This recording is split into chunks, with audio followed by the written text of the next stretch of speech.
ओम श्री गणेशाय नमः। श्री जानकी वल्लभो विजयते। अयोध्या कांड को आगे बढ़ाते हुए दोहा नंबर 72। करुणा सिंधु सुबंधु के सुनि मृदु बचन बिनीत, समुझाए उरलाई प्रभु जानि सनेह सभीत। सियापति राम जय जय राम, मेरे प्रभु राम जय जय राम। अर्थात दया के समुद्र श्री रामचंद्र जी ने भले भाई के कोमल और नम्रता युक्त वचन सुनकर और उन्हें स्नेह के कारण डरे हुए जानकर हृदय से लगाकर समझाया और कहा, हे भाई, जाकर माता से विदा मांग आओ और जल्दी वन को चलो। रघुकुल में श्रेष्ठ श्री राम जी की वाणी सुनकर लक्ष्मण जी आनंदित हो गए। बड़ी हानि दूर हो गई और बड़ा लाभ हुआ। वे हर्षित हृदय से माता सुमित्रा जी के पास आए, मानो अंधा फिर से नेत्र पा गया हो। उन्होंने जाकर माता के चरणों में मस्तक नवाया, किंतु उनका मन रघुकुल को आनंद देने वाले श्री राम जी और जानकी जी के साथ था। माता ने उदास मन देखकर उनसे कारण पूछा। लक्ष्मण जी ने सब कथा विस्तार से कह सुनाई। सुमित्रा जी कठोर वचनों को सुनकर ऐसी सहम गईं जैसे हिरनी चारों ओर वन में आग लगी देखकर सहम जाती हो। लक्ष्मण ने देखा कि अब अनर्थ हुआ, ये स्नेहवश काम बिगाड़ देंगी, इसलिए वे विदा मांगते हुए डर के मारे सकुचाते हैं और मन ही मन सोचते हैं कि हे विधाता, माता साथ जाने को कहेंगी या नहीं। समुझि सुमित्रा राम सिय रूपु सुशीलु स्वभाव, नृप सनेहु लखि धुने उसिरु, पापिनि दीन्ह कुदाऊ। सियापति राम जय जय राम, मेरे प्रभु राम जय जय राम। सुमित्रा जी ने श्री राम जी और श्री सीता जी के रूप, सुंदरशील और स्वभाव को समझकर और उन पर राजा का प्रेम देखकर अपना सिर धुना, पीटा और कहा कि पापिनी कैकेयी ने बुरी तरह घात लगाया। परंतु कुछ समय जानकर धैर्य धारण किया और स्वभाव से ही हित चाहने वाली सुमित्रा जी कोमल वाणी से बोली, हे तात, जानकी जी तुम्हारी माता हैं और सर्व प्रकार से स्नेह करने वाले श्री रामचंद्र जी तुम्हारे पिता हैं। जहाँ श्री राम जी का निवास हो वहीं अयोध्या है, जहाँ सूर्य का प्रकाश हो वहीं दिन है। यदि निश्चय ही सीताराम वन को जाते हैं तो अयोध्या में तुम्हारा कुछ भी काम नहीं है। गुरु, पिता, माता, भाई, देवता और स्वामी, इन सब की सेवा प्राण के समान करनी चाहिए। फिर श्री रामचंद्र जी तो प्राणों के भी प्रिय हैं, हृदय के भी जीवन हैं और सभी के स्वार्थ रहित सखा हैं। जगत में जहाँ तक पूजनीय और परम प्रिय लोग हैं, वे सब राम जी के नाते से ही पूजनीय और परम प्रिय मानने योग्य हैं। हृदय में ऐसा जानकर हे तात, उनके साथ वन जाओ और जगत में जीने का लाभ उठाओ। भूरि भाग भाजनु भया हो, मोहि समेत बलि जाऊं।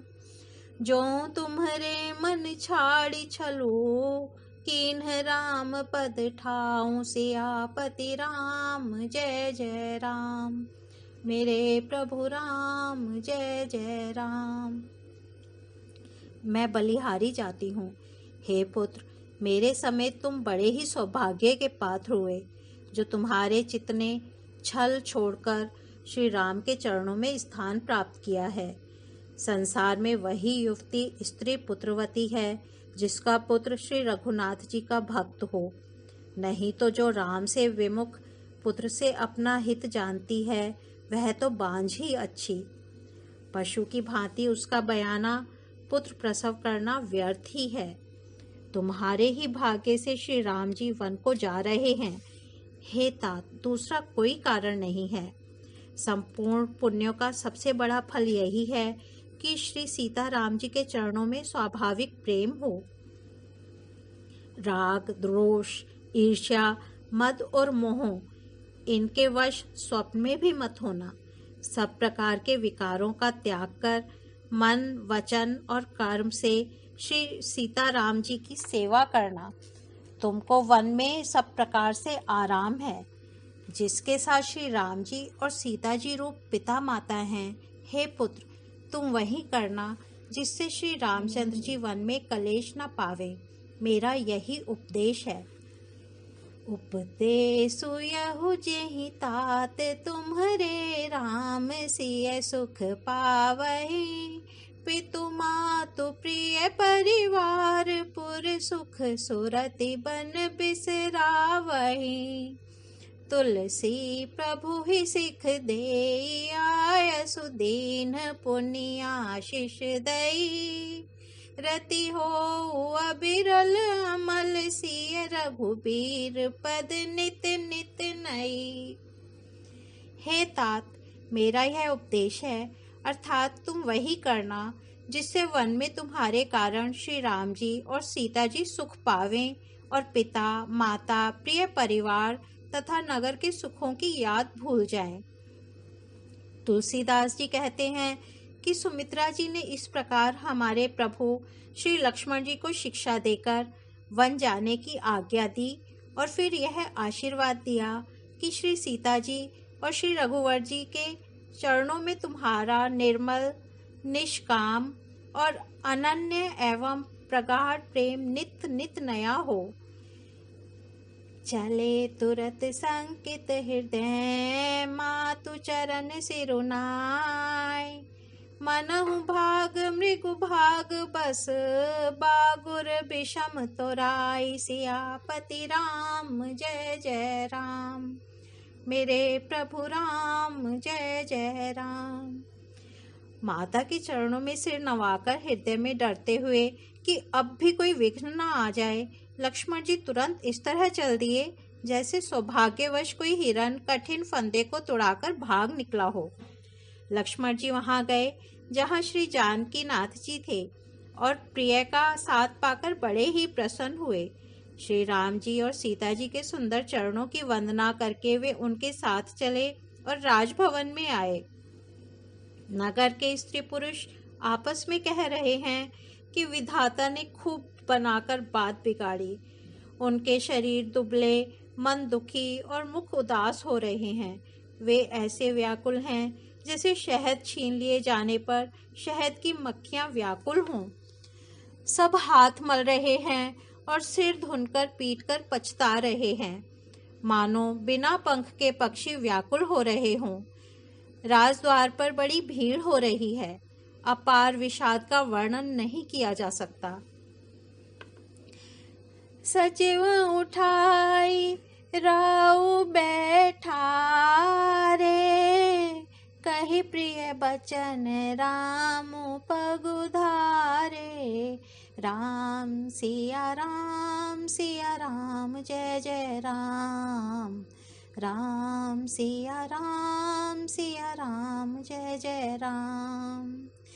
सिय समेत दो तने निहारी, व्याकुल भयो भूमि पति भारी। राम सिया राम जय जय राम, राम सिया राम जय जय राम। श्री रामचंद्र जी पधारे हैं, ये प्रिय वचन कहकर मंत्री ने राजा को उठाकर बैठाया। सीता सहित दोनों पुत्रों को वन के लिए तैयार देखकर राजा बहुत ही व्याकुल हो गए। ओ मंगल भवन अमंगल हारी, द्रबहु सो दशरथ अजिर बिहारी। राम सिया राम जय जय राम, राम सिया राम जय जय राम। आज अयोध्या कांड को यहीं विराम देते हैं, कल इसके आगे बढ़ेंगे। धन्यवाद।